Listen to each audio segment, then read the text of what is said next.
సాయిబీడు అసలు ఈ పాఠశాలతో అతనికి అనుబంధం ఉదయం 7-7:30 గంటలకే స్టార్ట్ అయిపోతుంది. మనం ఎవరము ఇక్కడికి రాము, పాఠశాలని తెరిచేది ఆయనే. ఉదయాన్నే 7 గంటలకు కూడా వచ్చిన రోజులు నేను చాలాసార్లు గమనించాను.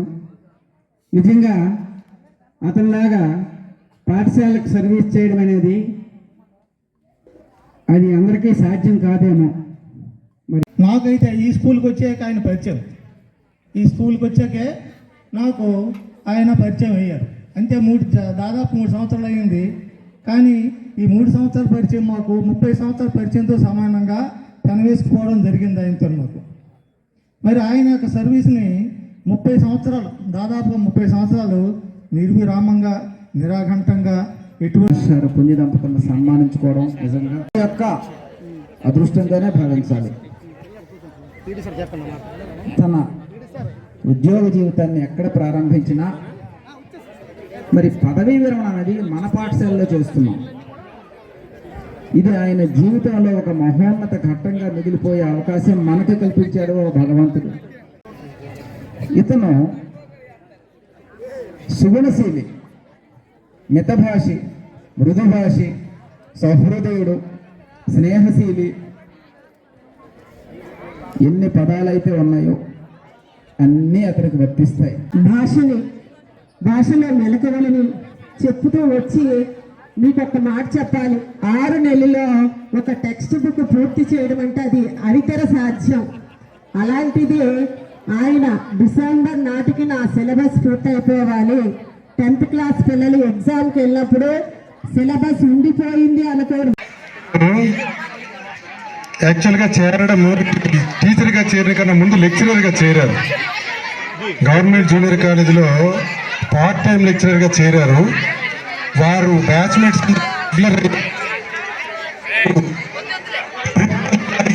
ప్రిన్సిపల్ కౌన్సిలింగ్ అటెండ్ అయ్యారు. కానీ అతను అప్పుడు వరకు వేచకుండా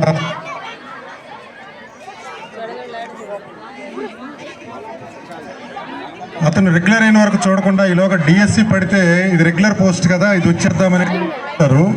కానీ నిజానికి అతను ఆ పార్ట్ టైం లెక్చరర్ పోస్ట్ కానీ కొనసాగించినట్టయితే వాడికి జూనియర్ ప్రిన్సిపల్గా రిటైర్ అయ్యిందిరేమో. మరి అదంతా దైవ నిర్ణయం. మరి ఏ ఉద్యోగం చేయాలో, ఏ పని చేయాలో అంతా భగవంతుడు నిర్ణయిస్తారు కదా, రకం జరిగింది. కృష్ణమూర్తి మాస్టర్ గారు మరి వారితో కలిసి పనిచేయడం, వారు ఎంత తెలివితేటలు, ఎంత నాలెడ్జ్ అతను సంపాదించినప్పుడు కూడా అది ప్రదర్శించకుండా ఒదిగి ఉండడం, అది అతని దగ్గర నుంచి నేర్చుకోవాల్సిన మరి వారి ఉద్యోగానంతర జీవితము ఇక ఆనందంగా సంతోషంగా గడవాలని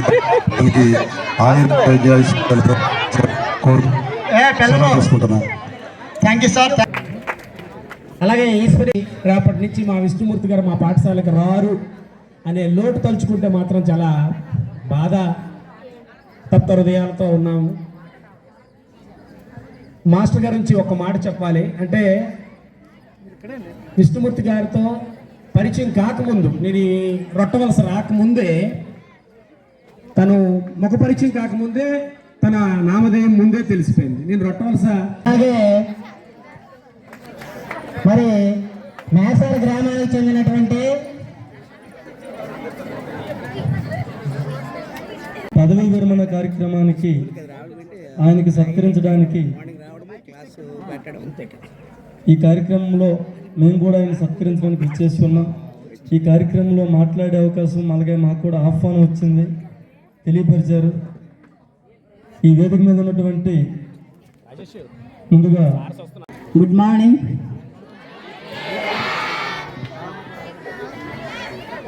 టుడే ఈజ్ ఏ మేషరు ఇంగ్లీష్ సార్ కోసం ఇప్పుడు చాలామంది మాట్లాడారు, చాలా విషయాలు చెప్పారు. నేను కూడా మరి మేషరు రిటైర్ అయిన తర్వాత అతను హ్యాపీగా అతను చేసే జీవితం ఉండాలి అని నేను భగవంతుడిని కోరుకుంటున్నాను. Thank you. చెప్పాలంటే అతను చాలా టైం మేనేజ్, కమిట్మెంట్ ఈ రెండు కూడా అతన్ని చూసి మనం నేర్చుకోవాలి. అలాగే టైము ఖచ్చితంగా స్కూల్కి కేటాయించిన టైంని స్కూల్కి కేటాయించడం కానీ, అలాగే సెలవుల విషయంలో కూడా ఇప్పటికి మ్యాథ్స్లో ఇంక 17 సెలవులు మిగిలిన్నాయి. అంటే పూర్తిగా తన సమయాన్ని స్కూల్కే కేటాయించడంతో పాటు పిల్లల యొక్క అభివృద్ధి గురించి ఎక్కువ అతను కాంక్షిస్తారు. Loves to learn. మన సార్ ఎప్పుడు లెర్నింగ్ చేస్తూనే ఉంటారు. రిటైర్ అయిన తర్వాత ఇంకా బాగా నేర్చుకొని ఇంకా బాగా జ్ఞానాన్ని మనకి పంచుతారు. అయితే ప్రధానోపాధ్యాయుడు అంటే ఇక్కడ మన పాఠశాల రొట్టవలస సూర్యుడు ఆయన. రొట్టవలస పాఠశాలకి తెల్లవారిందంటే మేషియర్ ఫస్ట్ శుభోదయం అంటూ పాఠశాలకి తెరవడం దగ్గర నుంచి మూసేయడం వరకు చివరి వరకు కూడా ఆయనే. పాఠశాల నుంచి ఒక మంచి మేషాలు తోటి శుభోపాధ్యాయులు వెళ్ళిపోతున్నారంటే మనకి ఎలా శుభదినం శుభదినం కావాలనుకుంటాను, మనకు నష్టపరిచే దినమే.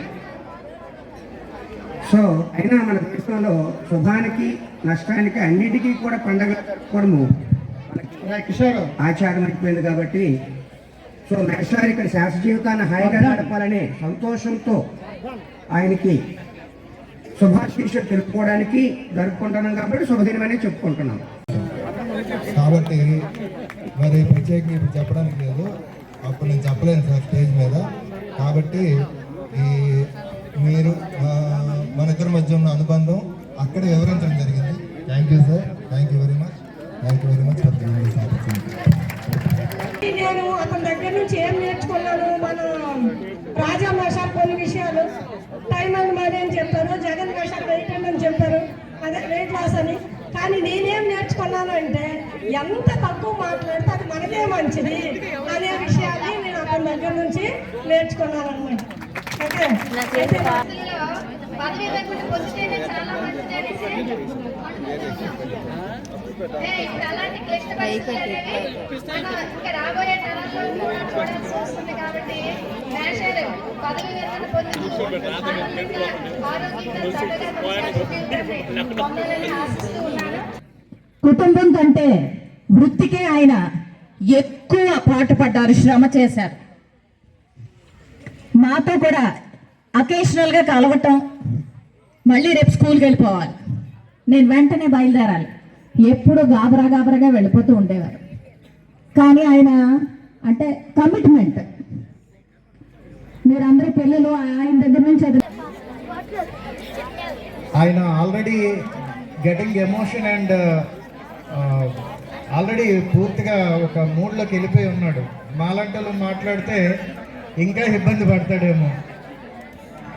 ఇప్పుడు చాలామంది చెప్పారు సర్వీసు మేము ఒకేసారి బిగిన్ చేసాం. అక్కడ మనకి పెద్దాపురం నుంచి ఇసుకలపాలెం, సుబ్బపేట ఆ ప్రాంతం అంతా కూడా ఏటి తంపర. వర్షకాలం ఏంటంటే ఇటు నుంచి మనం వెళ్ళిపోయినా వెళ్ళిన వ్యక్తి అటు నుంచి వస్తాడనే గ్యారంటీ ఉండేది కాదు. ఎందుకంటే సుమారుగా ఒక 5-6 మీటర్ల నిలువెత్తు వరద నీరు చేరిపోయేది. అలాంటి ప్రాంతంలో కూడా ఏ రోజు కూడా ఒక్క నిమిషం కూడా లేట్ కాకుండా ఆయన అక్కడ సర్వీస్ చేశారు. అది ఆయన వృత్తి పట్ల నిబద్ధతకి తార్కాణం. ఆయన ఎంత కష్టపడ్డారో ప్రతి ఒక్కరు విడమర్చి చెప్పారు. ఆయన వ్యక్తిత్వాన్ని గురించి అందరూ వాళ్ళ అభిమానపూర్వకంగా చెప్పున్నారు. మరి నేను కూడా దగ్గరుండి 10 సంవత్సరాలు ఆయనతో పనిచేశాను.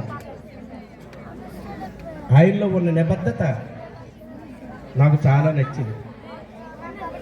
ఈ సందర్భంగా ఆయన సన్మాన పత్రం రాసే అవకాశం నాకు దక్కింది. నా అభిప్రాయాలన్నీ అందులో వ్యక్తం చేశాను. దయచేసి శ్రద్ధగా వినండి. అలాగే మా మావయ్య గారు ఇద్దరం ఒకే గ్రామస్తులం.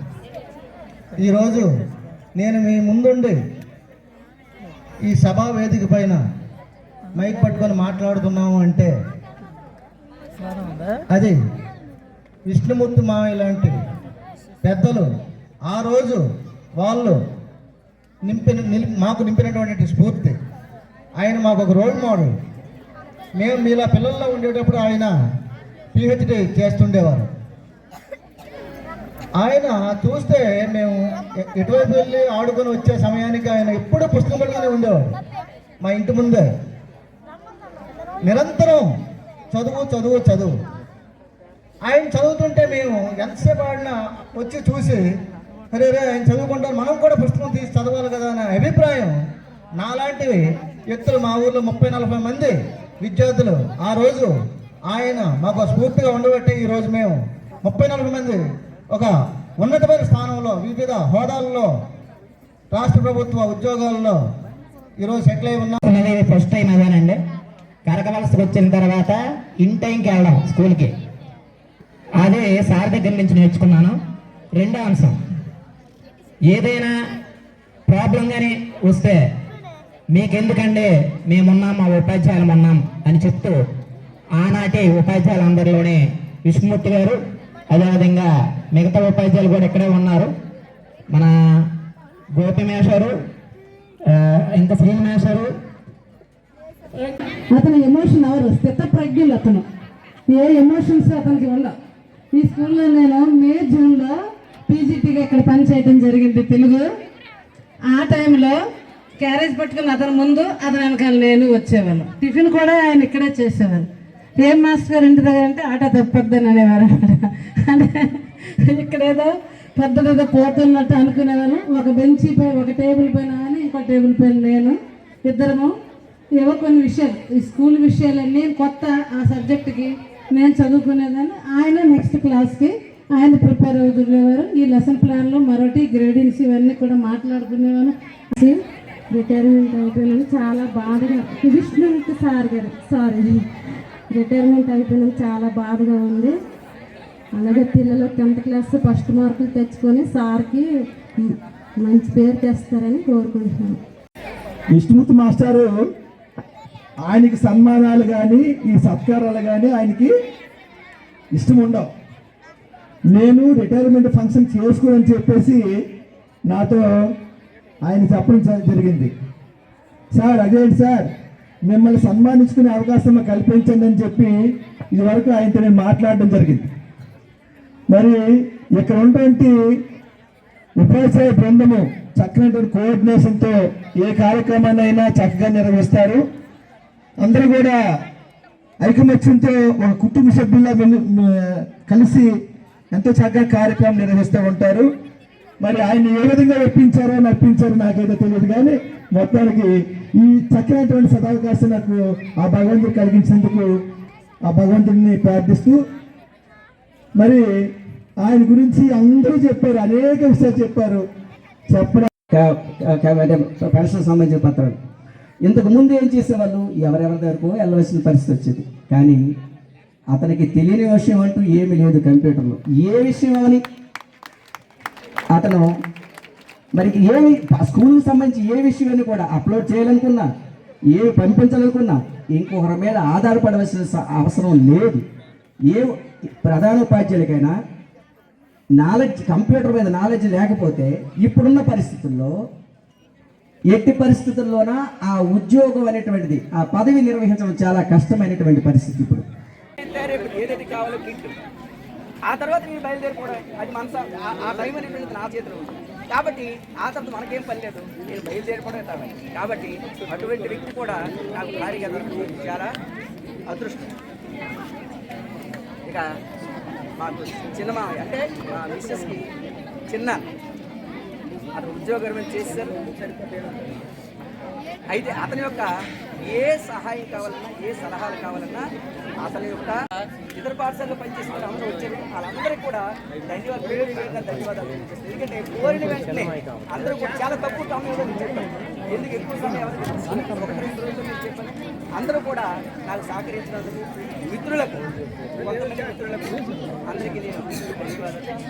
ఎందుకంటే పూర్వకాలంలో కొంతకాలం ముందు మనకి ఏ రకమైనటువంటి స్ట్రెస్ ఉండేది కాదు. ఎందుకు, మనకి చదువు చెప్పడం అంటే చదువు చెప్పడం, మనం వెళ్ళిపోవడమే, సమయపాలన పాటించడం. కానీ ఇప్పుడు అలా కాదు, మనకి స్ట్రెస్ అనేటువంటిది ఉంది. అంటే మనం ఏదైతే మనం పిల్లలకి మనం పాఠం చెప్పాలో అది తప్పించి మిగిలినటువంటి కార్యక్రమాలు మనకి ఎక్కువైపోతుంది. దానివల్ల మనం ఏమవుతున్నాం, స్ట్రెస్ ఫీల్ అవుతున్నాం. స్ట్రెస్ వల్ల ఏమొస్తుంది, భయం వస్తుంది. ఆ భయం పోవాలంటే మనం ఒకటే పాటించాలి, అది మన పని అని అనుకుంటే ఇవన్నీ కూడా రిలీవ్ అయిపోతాయి. మన పని అనుకొని చేయాలి, ఎందుకంటే మన డ్యూటీ అది, మనం దానికోసం బ్రతుకుతున్నాం, అందుకే బ్రతుకుతున్నాం. కాబట్టి మనం రిలీవ్ అవ్వాలంటే మన పని అనుకుని మనం చేయాలి. ఇదే ముఖ్యం. నేను పడాలని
మేడం సైడ్ రండి, సైడ్ రండి, అలా సైడ్కి రండి మేడం.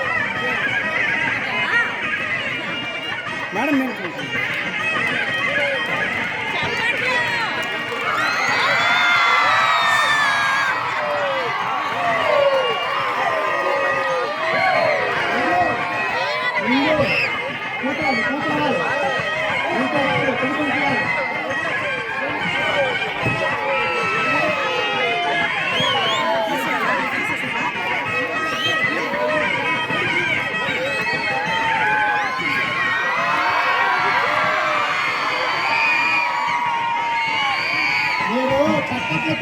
చప్పట్లతో చెప్పాలి కానీ ఓ కాదు,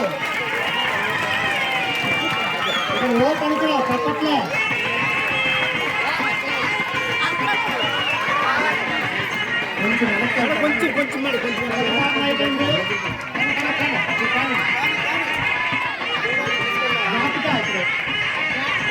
మేడం మేడం మేడం జరుగుతుంది. తర్వాత పాఠశాల తరఫున మేడం మేడం ఒకసారి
కలిసిపోయా.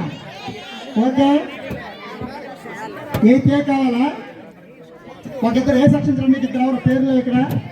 7th బి గీతిక హనీష్, తనుశ్రీ రోహిత్, జాహ్నవి భరద్వాజ్, అలాగే వరూధిని శశాంక్ శ్రీనివాస్, శ్రీవల్లి, స్టాఫ్, అలాగే విష్ణుమూర్తి గారి ఆశీర్వాదం తీసుకుంటున్నారు. ఆశీర్వాదం తీసుకుని అందరూ కూడా దయచేసి వేదిక ఎంత వేగంగా వెళ్తే అంత వేగంగా మిగతా వాళ్ళతో జరుగుతుంది. ఒక నిమిషం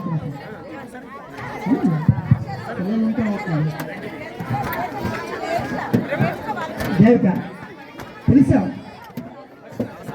దేవిక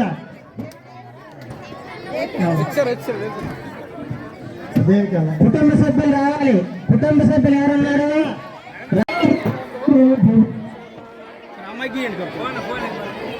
భరద్వాజ గోత్రమై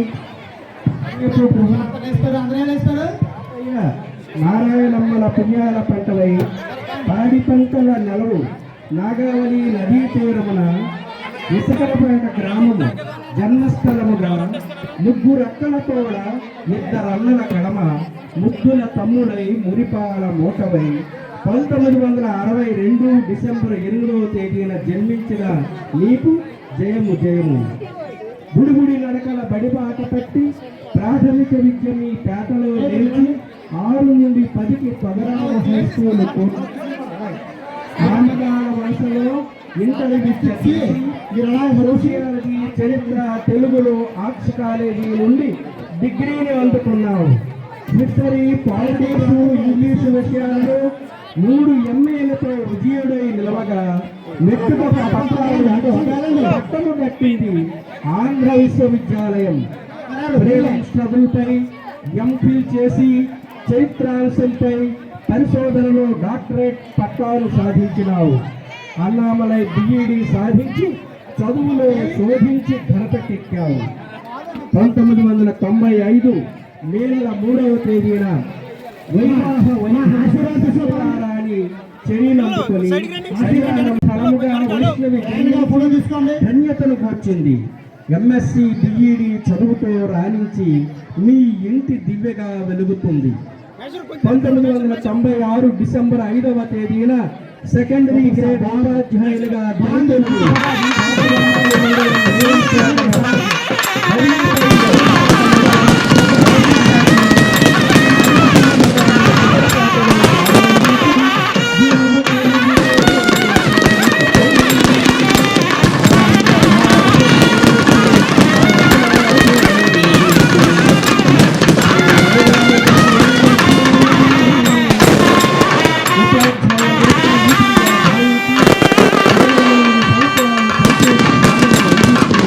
Thank you.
తదుపరి